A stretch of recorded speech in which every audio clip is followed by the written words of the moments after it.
Salam damai dan sejahtera di dalam nama Tuhan Yesus Kristus. Mari kita melanjutkan pembacaan dan pembelajaran firman Tuhan dari kitab Keluaran pasal 7 ayat 14 sampai 25. Demikianlah firman Tuhan. Berfirmanlah Tuhan kepada Musa, Firaun berkeras hati, ia menolak membiarkan bangsa itu pergi. Pergilah kepada Firaun pada waktu pagi, pada waktu biasanya ia keluar ke sungai. Nantikanlah dia di tepi sungai Nil dengan memegang di tanganmu tongkat yang tadinya berubah menjadi ular.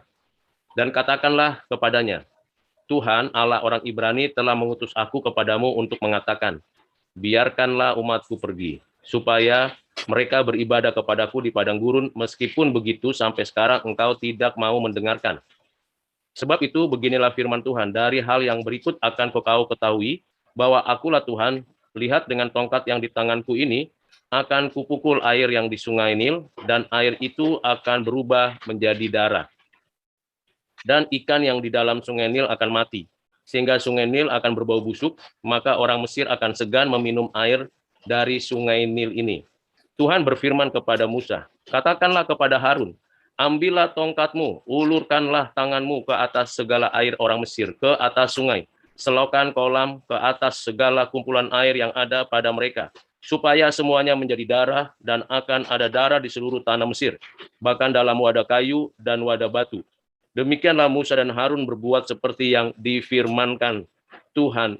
Diangkatnya tongkat itu dan dipukulkannya kepada air yang di sungai Nil di depan mata Firaun dan pegawai-pegawainya. Maka seluruh air yang di sungai Nil berubah menjadi darah. Matilah ikan di sungai Nil, sehingga sungai Nil itu berbau busuk, dan orang Mesir tidak dapat meminum air dari sungai Nil.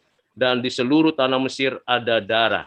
Tetapi para ahli Mesir membuat yang demikian juga dengan ilmu-ilmu mantra mereka, sehingga hati Firaun berkeras, dan ia tidak mau mendengarkan firman mereka keduanya seperti yang telah difirmankan Tuhan.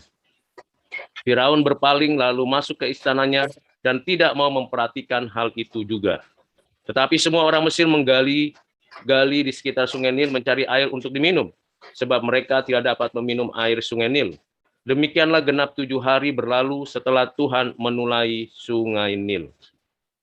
Berbahagialah kita yang sudah membaca, mendengarkan firman Tuhan, dan kita mau bersama merenungkan firman ini untuk kita mendapatkan pengajaran dan menerapkannya di dalam kehidupan kita saat ini. Mari kita berdoa. Bapa, kami bersyukur untuk firman yang sudah kami baca, kami mau merenungkannya, kiranya Roh Kudus menolong kami untuk mengerti, dan mengasihani kami untuk menjadi pelaku firman.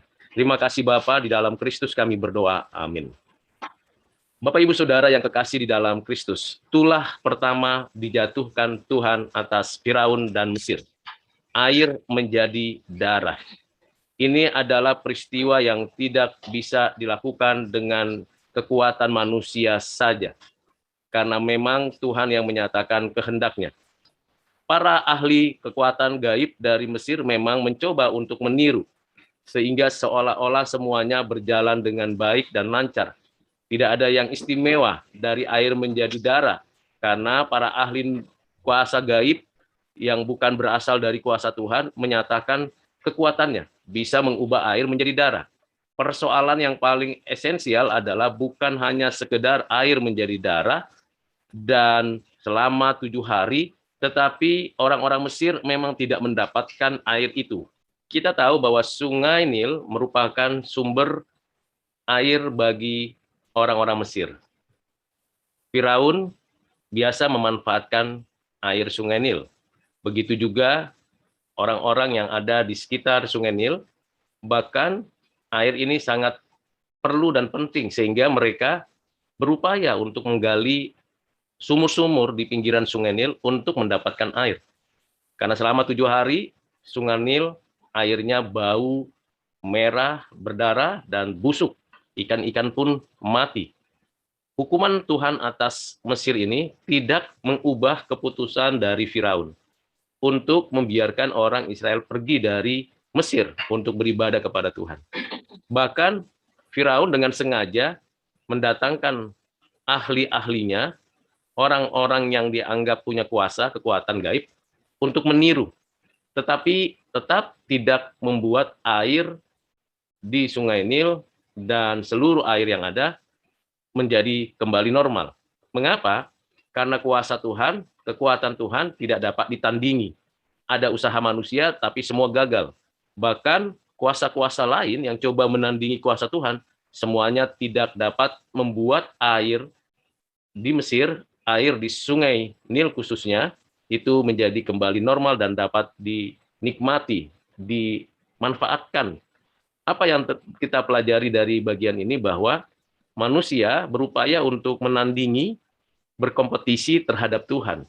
Seolah-olah dengan kemampuan yang ada padanya, mampu menghadapi semua yang pernah dilakukan oleh Tuhan.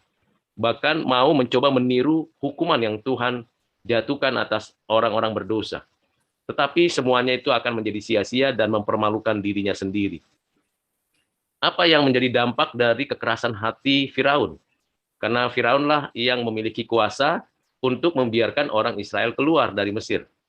Dampaknya rakyat Mesir mengalami penderitaan dan kesusahan dan tidak menikmati air bersih selama 7 hari.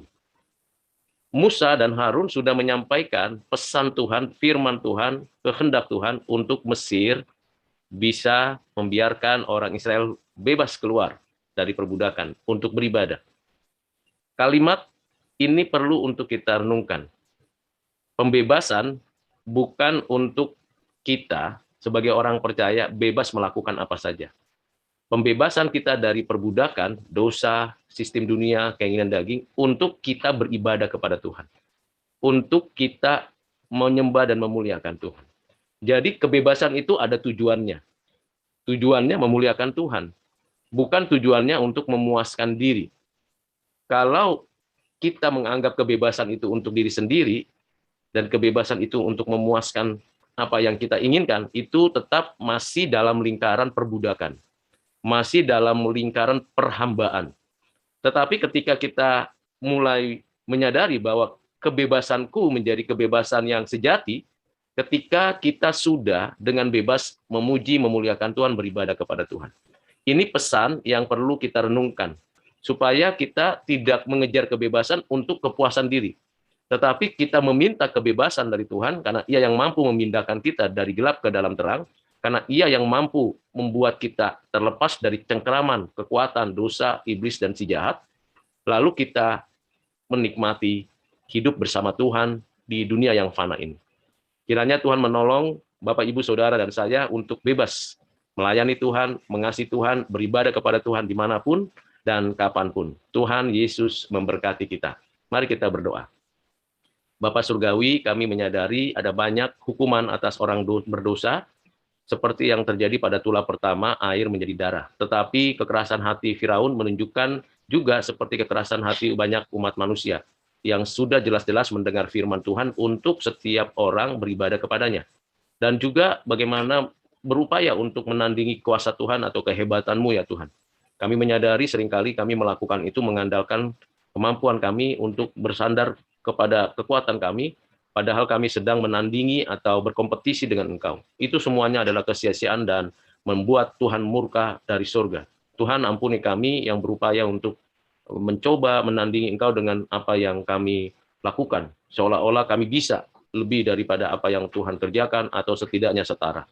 Tuhan, kami mohon kiranya kami juga menyadari kebebasan yang Kau berikan, bukan kami gunakan untuk kepentingan kami, tapi untuk memuliakan Kau, beribadah kepadamu. Ya Tuhan, kasihani kami mohon belas kasihan-Mu, di dalam nama-Mu Tuhan Yesus, kami mohon dan kami sampaikan doa ini. Amin.